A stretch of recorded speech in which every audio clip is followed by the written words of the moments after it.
Hello दोस्तों, आपका डर कैफे में स्वागत है।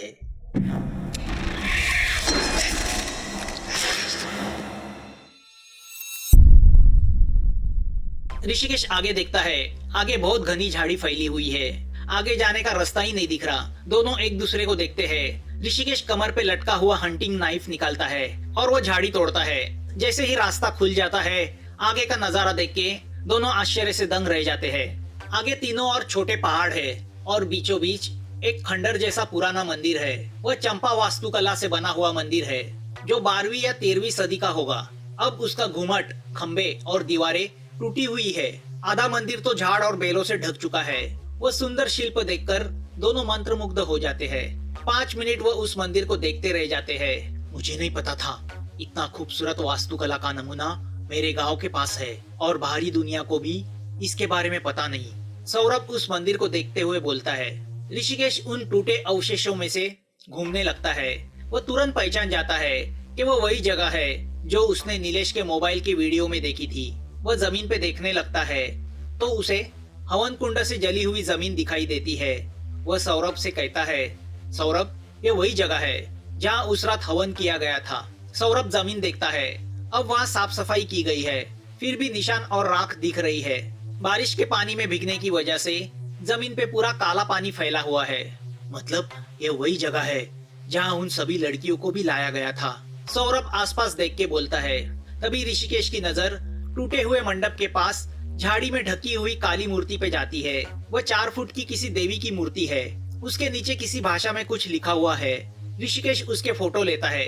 उन्हें मंडप के एक कोने में हवन कुंड पड़ा हुआ दिखाई देता है। मंडप के दूसरे कोने में अभी दिया जल रहा है। उस दिया को देख के सौरभ पूछता है, क्या वो लड़का आसपास होगा? सौरभ के इस वाक्य पर ऋषिकेश चौंकता है और उसका हाथ बगल में लटक रहे गन पे जाता है। वह धीरे से गन बाहर निकालता है और सौरभ को इशारा करता है। दोनों मंदिर का चप्पा चप्पा छान मारते हैं मगर उन्हें वहाँ कोई नहीं मिलता। अब वह घूमते हुए मंदिर की पिछली बाजू आते हैं। वहाँ का माहौल पूरा निगेटिव है। यंत्र का कांटा अब पूरा चरम आंकड़ों को छू रहा है। यंत्र को देख के ऋषिकेश बोलता है, यहाँ इतनी निगेटिविटी क्यों है? पता नहीं। वह सौरभ को देखता है। सौरभ का चेहरा पसीने में लथपथ है। उसके चेहरे पे खौफ है। वह सामने देखते हुए अपना हाथ उठा के ऋषिकेश को सामने की ओर इशारा करके कुछ दिखाता है। ऋषिकेश नजर घुमा के उस ओर देखता है और सामने का नजारा देखकर पूरी तरह शॉक हो जाता है। सामने बहुत सारी बनी हुई कब्र दिख रही है। दूर तक फैले उस घने हरे घास में वह नई नई बनाई हुई कब्र बहुत भयानक दिख रही है। 2 मिनट वह शॉकिंगली उस नजारे को देखते रह जाते हैं। वह उन कब्रों को गिनता है। वह कुल मिला के 14 यानी 14 कब्र है। ऋषिकेश उनकी फोटो लेता है। वह उन कब्रों को देख के बोलता है, तो गायब हुई लड़कियों को यहाँ दफन किया जाता है। मगर पिछले 1 साल से रूपाली को गिन के 13 लड़कियां गायब हुई है। यहाँ तो 14 कब्र दिख रही है। सौरभ बोलता है। तो उस पर ऋषि उससे बोलता है, कब्र में से लाशें निकालने के बाद ही पता चलेगा वो किस किस की कब्र है। मुझे लगता है हमें पुलिस को इत्तला देनी चाहिए। सौरभ के इस बयान पे ऋषिकेश चिल्लाता है, नहीं, अगर हमने पुलिस को सूचित किया तो वो जो कोई है चौकन्ना हो जाएगा और यहाँ से भाग जाएगा और हमें भी पुलिस की पूछताछ का सामना करना पड़ेगा। सब कुछ बिगड़ जाएगा। मगर ऋषि, इन लड़कियों का शास्त्र के अनुसार अंतिम संस्कार करना जरूरी है, तभी उनकी आत्मा को शांति मिलेगी। सौरभ ऋषिकेश से कहता है, उनकी आत्मा को शांति तभी मिलेगी जब उनके खूनी को सजा मिलेगी। जब तक वह पकड़ा नहीं जाता, यह राज राजी रहना चाहिए। हमें उसके अगले शिकार के पहले उसे पकड़ना होगा। ऋषिकेश शांति से बोलता है। मगर कैसे? सौरभ ऋषिकेश से पूछता है, मगर ऋषिकेश चुप है। अब सौरभ और ऋषिकेश घर पहुंचते हैं। इरावती ऋषिकेश ने निकाले हुए फोटो को इंटरनेट पे सर्च करती है तो उसे मंदिर के बारे में इंफॉर्मेशन मिलती है। वो ऋषिकेश से बोलती है, सर, ये मंदिर चंपा वास्तुकला से बनाया है। करीबन 13वीं सदी में उस वक्त कुछ जाति के इंसान शैतान की पूजा करते थे, इसलिए वह अंधेरे से संबंधित देवताओं के मंदिर बनाते थे, क्योंकि शैतान ऐसे देवताओं की पूजा अर्चा करता है। हजारों सालों पहले अघोरनाथ नाम का एक असुर देव था जो देवों के बराबर था। वह हमेशा अपराजित रहा और उसकी वजह थी उसकी पत्नी अद्रिका देवी। अद्रिका अघोरनाथ की तीसरी पत्नी थी। वह एक जंगली जमात की थी। वह जादू टोना ब्लैक मैजिक की माहिर थी। जब अघोरनाथ के राज्य पर कोई आपत्ति आती थी वह अपने काले जादू से उस आपत्ति को दूर करती थी। उसके इस गुण की वजह से प्रजा उसको देवता की तरफ पूजती थी और वह प्रसन्न भी हो जाती थी। हाथखंबा के जंगल में जो मंदिर है वह उसी अद्रिका देवी का है। मतलब हमारा वो लड़का काल देवता का पुजारी है।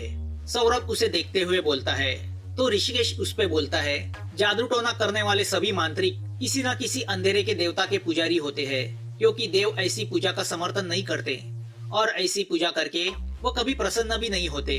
हमारे लिए इस तरह से किसी स्त्री का लिया गया उपभोग एक जुर्म है, मगर पुराने जमाने में इसे प्रकृति का एक नियम माना जाता था।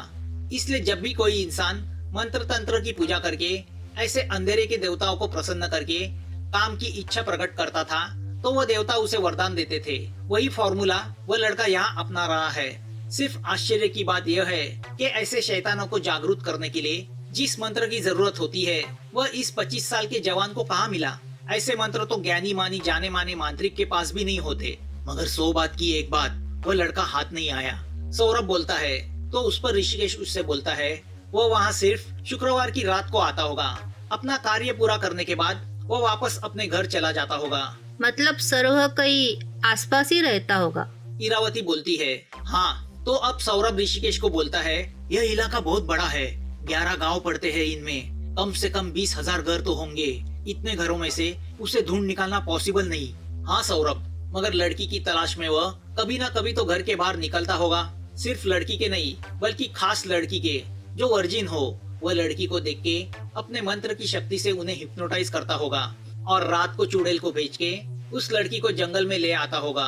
उसे यह सब शुक्रवार की रात 12 बजे जब शनिवार शुरू होता है तब करना होता है, क्योंकि आद्रिका देवी का प्रभाव सिर्फ शुक्रवार रात से शनिवार सुबह 4 बजे तक होता है। वो वही लड़की चुनता होगा जो रात को जल्द से जल्द जंगल के उस मंदिर तक पहुंच सके। अब ऋषिकेश लैपटॉप पे उस इलाके का मैप निकालता है और उसे देखते हुए बोलता है अगर हम शॉर्ट लिस्ट करते हैं तो सिर्फ 4 गांव बचते हैं। वह इन 4 गांव में से किसी लड़की को चुनता होगा। मगर कैसे? सौरभ उससे पूछता है। यही तो मालूम करना है। ऋषिकेश मैप पे से अपनी नजर उठा के बोलता है मगर ऋषि, गांव की लड़कियां क्लब तो जाती नहीं, गांव में एक ही स्कूल है और रूपाली तो कॉलेज जाती थी, वह भी चिपलून। तो वह लड़का उसे मिला कहाँ? उस लड़के ने रूपाली को ज्यादा से ज्यादा 2 हफ्ते पहले देखा होगा। सौरभ, तुम एक काम करो, ये मालूम करो पिछले 1 महीने में रूपाली कहाँ कहाँ गई थी। हाँ, ये इतना मुश्किल नहीं है, क्योंकि रूपाली की खास दोस्त सुनीता अपने जीवा की लड़की है। वो पार्ट टाइम मेरे फार्म पे भी काम करती है। सौरभ बोलता है गुड, तब तक मैं उस मंत्र के बारे में इंफॉर्मेशन ढूंढता हूँ। यहाँ नीलेश की लाश मिलने से पूरा गांव दहशत में था। रूपाली के घर वालों का तो रो रो के बुरा हाल हुआ था। 1 हफ्ता हो गया था और उसका कुछ पता नहीं लगा था। वो मन से यही प्रार्थना कर रहे थे कि उनकी लड़की ठीक ठाक हो, मगर बेचारी रूपाली तो कब की मिट्टी में समा गई थी। दुर्गावाड़ी गांव के दूर एकांत में बसे उस खूबसूरत घर में बैठा वह रूपाली के बारे में सोच रहा था। उसे रूपाली बहुत भा गई थी, मगर उसे दफन करते वक्त वो बहुत दुखी हुआ था। पिछले 1 साल से उसने 14 लड़कियों को दफन किया था और यह सब करते करते पहले तो वह उगता गया था, मगर अब उसे वर्जिन लड़कियों के शरीर का नशा लग गया था। उसने यह भी महसूस किया कि जब वह उन लड़कियों का उपभोग लेता है उसके शरीर में एक तेज आ जाता है। वह ज्यादा जवान और ताकतवर महसूस करता है। उसका मन अंदर से मरने लगा था। उसने जिस भयानक ताकत को मंत्र के जरिए खुला किया था उसे वापस भेजने का उसके पास कोई इलाज नहीं था और अब वह ताकत को वापस भेजना भी नहीं चाहता था। अब जिंदगी भर उसे जवान लड़कियां और संपत्ति का भोग लेना था। जब से उसने शैतान को जगाया था तब से उन मंत्र के प्रभाव से उसके पास और भी शक्तियां आ गई थी। उस शक्ति से वह न सिर्फ अपने शरीर की बल्कि धन दौलत की प्यास भी बुझाने में कामयाब हो गया था। शुक्रवार आद्रिका देवी का वार था और हर शुक्रवार को उसे एक अजीब शक्ति मिलती थी जिससे उसके सामने आने वाली लड़की वर्जिन है कि नहीं वह 2 पल उसकी आंखों में देख के जान जाता था।